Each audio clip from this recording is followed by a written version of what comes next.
Salut tout le monde, c'est CrazyPass. Aujourd'hui une nouvelle vidéo, je vais faire le suivi d'élevage de décembre. Ça fait assez longtemps que j'ai pas fait de vidéo, je sais, mais j'avais vraiment aucun temps pour le faire. Maintenant c'est là, je vais pouvoir reprendre un petit peu vu que j'ai moins de cours en ce moment, enfin moins de cours. J'ai des heures qui se sont libérées de mon emploi du temps, donc je vais enfin pouvoir faire des vidéos. Écoutez, je vais arrêter de parler et je vais laisser la place à un ami à qui j'ai proposé de s'incruster un petit peu sur la chaîne pour faire de la pub pour la sienne. C'est Matt Terrario, je vous invite à aller voir sa chaîne. Et puis écoute, je te laisse finir l'intro, c'est parti. Si toi aussi tu kiffes les reptiles,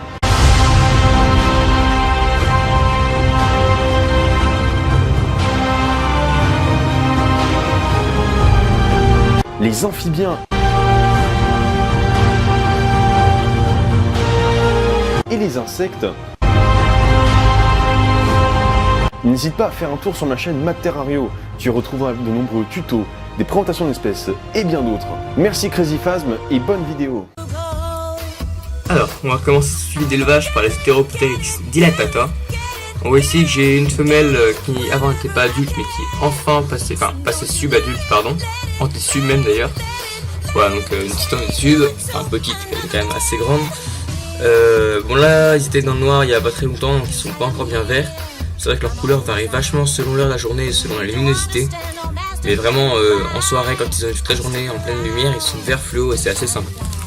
Ensuite, donc il y a toujours le Phobaeticus magnus qui est avec eux parce que ça se passe bien. Le temps que je reconstruis Sonterra, j'ai le temps. Donc là, il est vraiment super grand, hein, d'accord. Il fait en gros un peu plus que ma main. C'est vraiment cool. Hop, les gars, ça va te coincer l'abdomen.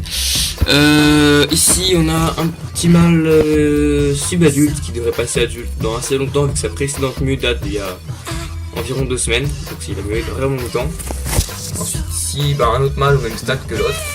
On voit qu'il a quand même une sacrée fémur. Alors, je suis pas super envie de me faire passer par eux. Même si les mâles pincent beaucoup moins fort, c'est quand même assez douloureux et les femelles, je vous explique même pas. Comme vous pouvez le voir, j'ai remis les planches, chose que je fais très rarement avant les suivis, hein. Normalement je le fais après le suivi, comme ça on voit beaucoup mieux les phasmes. Et c'est là que je constate qu'en effet on les voit beaucoup moins bien. Alors les ronces, quand je suis allé les chercher, elles étaient légèrement congelées, mais apparemment elles ont l'air de tenir la route, donc ça c'est plutôt cool. Désolé s'il y a un gros flash sur le verre, faut juste que j'ouvre la porte. Hop, et voilà, plus de flash. Ici donc c'est les Phyllium Jacobsoni, ça se passe très bien, il y a eu 2-3 pertes mais ça bon c'est normal, hein, ça reste du bébé Phyllium, c'est toujours assez compliqué. Voilà, donc ici des jeunes Phyllium Jacobsoni. Phyllium Jacobsoni est une superbe espèce une fois qu'elle est adulte, ça c'est sûr, mais c'est pas quand même l'espèce la plus simple que j'ai en Phyllium, vu que pour moi j'ai une grosse hygrométrie, c'est beaucoup plus facile que gérer une petite hygrométrie. J'expliquerai tout de suite pourquoi, juste après. Voilà, donc ça se passe plutôt bien. Hop, un petit fond là-bas au milieu de l'écran. J'ai pas mis beaucoup de ronces, hein, faudra que j'en remette, mais là j'en avais plus beaucoup dans le tas que j'ai ramené après la sortie pêche, entre guillemets, la sortie pêche aux ronces, ça vous avez compris. Hop, ici donc mon petit bébé Phyllium Tobelans qui est plutôt joli. Malheureusement c'est un mâle, enfin j'ai l'impression, mais j'en suis presque sûr. Donc comme j'ai pas encore de femelle, j'ai plus de naissance, ça va être assez embêtant, donc il va falloir que j'essaie de trouver des Phyllium Tobelans adultes ou subadultes. Forcément je m'accroche dans les ronces, ça fait bien mal, c'est super. Alors bougez pas, je vais essayer de vous montrer la Giganteum. Et vu que le terrain est plein de ronces, c'est un peu compliqué. C'est pour ça que je fais toujours quand il y a peu de ronces. Voilà, donc la Giganteum qui est toujours aussi jolie, qui pond énormément, il y a encore eu un œuf ce matin. Après, énormément chez les Giganteum, voilà, tout est relatif, hein. Par rapport à des Giganteum c'est beaucoup, mais franchement par rapport par exemple à des Philippinicum qui moi me pondaient 3 œufs par jour avant, quand j'en avais, franchement ça pompe pas gavé quoi. Ensuite ici du côté de mes Phyllium Philippinicum, donc comme vous le savez j'ai réacquéri des Phyllium Philippinicum, j'en ai repris, voilà, c'est quand même une espèce assez sympa parce que c'est une des espèces qui réagit le mieux à l'hygrométrie. C'est-à-dire que plus on va booster l'hygrométrie, plus ils auront tendance à être jaunes ou marron. Et ça je trouvais ça plutôt sympa de pouvoir entre guillemets gérer la couleur. Et du coup je me suis dit je vais en reprendre. Ouais, ici on a la petite femelle qui était jaune qui a mué, donc qui est passée subadulte si je dis pas de conneries. Ensuite ici on a une autre femelle subadulte qui pareil va très bien, il n'y a pas de soucis particuliers avec eux, mais en même temps c'est une espèce qui est quand même plutôt simple. Hop, il y a un mâle qui se barre forcément, hein, ça sera toujours pareil, c'est en vidéo, il n'y a pas un truc qui se passait mal. C'est toujours pareil. Alors, bon là-bas, une autre femelle que je vais pas déranger parce que je pense qu'elle va pas tarder à muer. Et quand elle va muer, il va falloir que je coupe la branche qui est en dessous d'elle, sinon elle risque de rater sa mue. Ensuite ici, bon, le mâle que je viens de recaler tout à l'heure, qui est adulte, et mes deux autres mâles qui sont adultes. Et normalement, ah voilà, il y en a un quatrième qui est juste là-bas. Donc pareil, j'ai que des mâles adultes pour le moment. Désolé pour le doigt devant la caméra.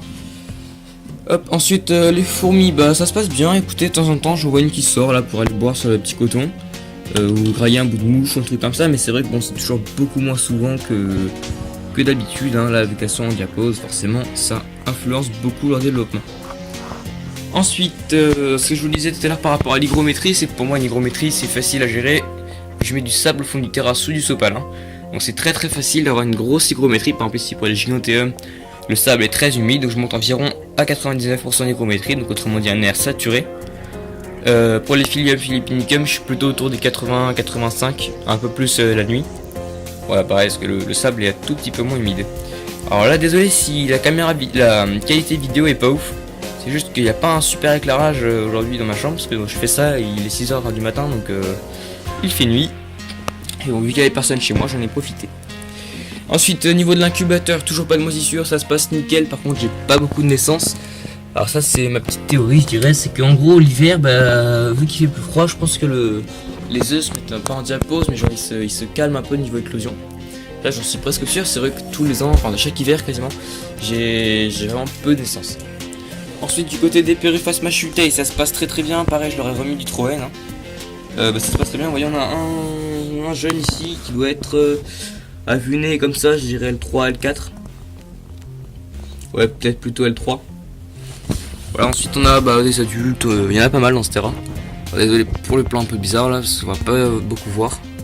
Là on verra rien, très bien. J'essaie de trouver un moment où on voit, parce que si je désactive la caméra, vu que ce terrain est un peu dans le noir, on verra quasiment rien. Bon, on voit pas très bien, tant pis. Ok, ici donc on a mes juvéniles, Périphas Machutae toujours. Ouais, je les ai mis dans ce bras place parce que sinon c'était un peu compliqué d'ouvrir le gros terrain du terrain des héros. Donc ce qui se paraît partout, donc du coup je les ai mis en bras place, ça se passe beaucoup mieux. Et voilà. Bon, c'était plutôt rapide, hein. J'espère que ce suivi d'élevage vous a plu et on se retrouve tout de suite pour la fin de la vidéo. Et voilà les amis, c'est tout pour cette vidéo, j'espère vraiment qu'elle vous a plu. Si c'est le cas, n'hésitez pas à mettre un énorme pouce bleu. Et avant de partir, surtout n'hésitez pas à aller voir la chaîne de Materario, le lien sera dans la description. Abonnez-vous, ça me ferait vraiment plaisir, vous allez voir sa chaîne, que vous vous abonnez, ça pourrait être vraiment sympa pour lui comme pour moi, ça me ferait plaisir, voilà, clairement. N'hésitez pas à mettre un commentaire pour partager vos impressions, à vous abonner, on a passé les 300 abonnés, ce qui veut dire que la vidéo la nuit en forêt devrait pas tarder à arriver. Et puis voilà, allez tout le monde, c'était Crazy Phasm, ciao tout le monde.